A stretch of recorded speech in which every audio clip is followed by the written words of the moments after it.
I kicked my obsessive ex-hookup out of my life, and found out that he's a professional hacker who has been stalking me through my pet camera. This is by far the craziest thing to ever happen to me, and I figured I'd share it to raise awareness. Jake wasn't supposed to be anything serious. He was a guy I met at a bar one night, someone who seemed fun and easygoing. Nothing more than a casual fling. I told him from the beginning that I wasn't interested in a relationship, just some good times, no strings attached. He seemed to understand the situation, and for a while, everything was fine. But it didn't take long before Jake started showing signs of being a little too into me. First, it was the constant texting. It started off innocently enough, just checking in, saying hey throughout the day, but then it escalated. He would text me multiple times a day, asking what I was doing, where I was going, and when I would see him again. I shrugged it off at first, thinking it was normal for some people to be more communicative, but then he started showing up uninvited. Jake would pop up at places I frequented, like my favorite coffee shop and my gym, acting like it was just a coincidence. I told him it was too much, that I needed space, but he didn't take it well. Every time I tried to push him away,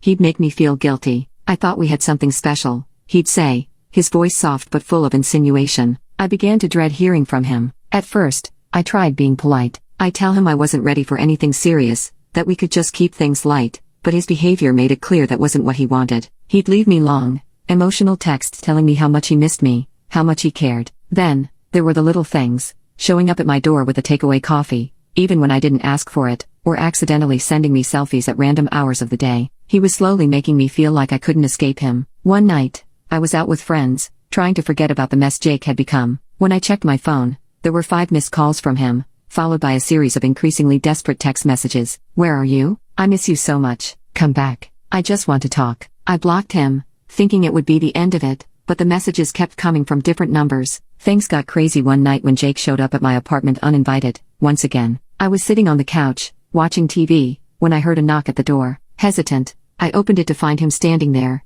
grinning like nothing was wrong. I thought I'd stop by, he said, as if it was the most casual thing in the world. I told you I needed space, I snapped, trying to stay calm. I can't keep doing this, Jake. But he didn't listen. He pushed past me, making himself at home, acting like it was completely fine. At that moment, something inside me snapped. I realized I had to get him out of my life, for good. No, I said, voice trembling with frustration. You need to leave, now. Jake didn't seem to take me seriously. You'll miss me, he said with a strange smile, like he was daring me to kick him out. You'll realize you need me. I had no choice but to be firm. For the last time, I told him to leave. The tension between us was palpable, and when he finally left, I felt a wave of relief wash over me. I didn't look back. I blocked his number, deleted everything we had ever shared, and made it clear that there was no going back. I thought I could finally breathe easy, but things started to feel off. I noticed small, strange